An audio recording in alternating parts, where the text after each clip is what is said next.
මාර්තු මාසේ ලුණු කඩන්න අපේක්ෂා කරපු ඒගොල්ලන්ගේ එක්ස්පෙක්ට් හාවස්ට් එක තියෙනවා. හැබැයි මාර්තු මාසේ දින 45ක් මන්ත්‍රීතුමා ලුණු ලේවායන් තුර ඒ ලුණු මැචුව වෙන්න ඕන. දින 45කින් පස්සේ තමයි ඩීප් වලින් එළියට කරගන්නේ ඒගොල්ලෝ. ඒ දින 45 ඇතුලේ ලුණු ටික ගන්න යනකොට මැදින් වැස්සා දින 35කින් වැස්සා හම්බන්තොට. කඩන්න දවස් 10ක් ඉස්සර තියෙන වැස්සා.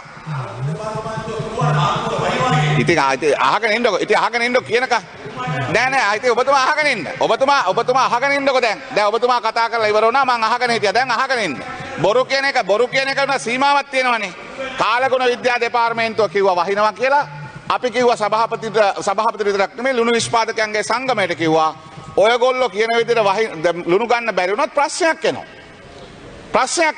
ඊට පස්සේ නැවත කර්මාන්ත ලුණු ගෙනත් දුන්නා පෙබරවාරි මාස වෙනකොට.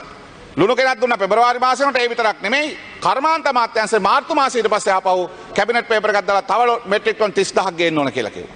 ඒ මෙට්‍රික් ටන් 30000 ගේන්න ඕන කියලා කිව්වා මේකට අදාළ ප්‍රොකියුමන්ට් ගිහිල්ලා අදාළ ටෙන්ඩර් පත් කැඳලා ලුණු ගේන්න සූදානම් කරලා තියෙනවා. අන්න ඒ ලුණු අද ඉඳන් එනවා. මං කතා කරනකොට මට කිසි මං නීති ප්‍රශ්නයක් මතු කරේ නැහැ ගරු නියෝජ්‍ය කතානායකතුමනි මගේ කතාවෙන් පස්සේ දෙන්න. You may take it up after the honorable minister speaks.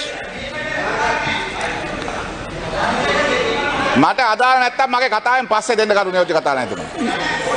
ඒ නිසා Honorable Arjuna, you can take it up. I'll give you time after the honorable my speech. Okay. Then නෑ මං ඔබතුමා කතානේ මගේ කතා කරලා පස්සේ ඔබතුමා වෙලාවක් කරගන්න. What is your point of order? මම point of order එක raise කරනවා 92 A ප්‍රශ්නද point of order එක තමයි 27 දෙකින් තියෙනවා පක්ෂ නායකට මේ පාර්ලිමේන්තුවේ 27 දෙකින් question එකක් අහන්න පුළුවන්. මම මේ ලුණු නිෂ්පාදන කරන කාරණාව අපේ එලිෆැන්ට් ෆාල්ස් සෝල්ටර්න් එකේ ලොකු ප්‍රශ්නයක් යනවා කියලා 27 දෙකින් දැම්මා.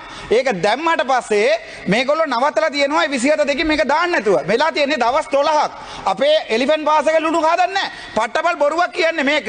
එලිෆැන්ට් ෆාල්ස් එකේ මිනිස්සු උත්කෝෂ කරනවා. ඒක 27 දෙකින් අපි අහන්න ගියාම ඒක නවත්තනවා. ඒක කොච්චර වරදිද මේ ඩිපියුටි ස්පීකර්? ඒ 27 දෙක මට දාන්න අදාළ නැද්ද? එතකොට ඒක උත්තර දෙන්න බදින්න තියෙනවා මේ මිනිස්ටර්. එතකොට අයි අපේ 27 දෙක ඒගොල්ලෝ ගන්න නැත්තේ. Okay. Honorable Vasantha Samarasinghe, take a seat, honorable member. අපේ 27 දෙකෙන් ප්‍රශ්නයක් අහනවා උත්තර දෙන්න අපිට කිසි ප්‍රශ්නයක් නැහැ. හැබැයි මේගොල්ලෝ ප්‍රශ්නයක් අරන්තන් වල වෙන ප්‍රශ්නයක් හදන්න නැදුව මොකද්ද? උද්ඝෝෂණේ. උතුරේ ලුණු දකුණට ගේන්න එපා කියලා. මතක තියාගන්න ඒක ඉවර කරලා තියෙන්නේ. ඒවා ඉවර කරලා තියෙන්නේ. දකුණේ බඩු උතුරට යනවා උතුරේ බඩු දකුණට මේක එක රටක් මේක ලංකාව.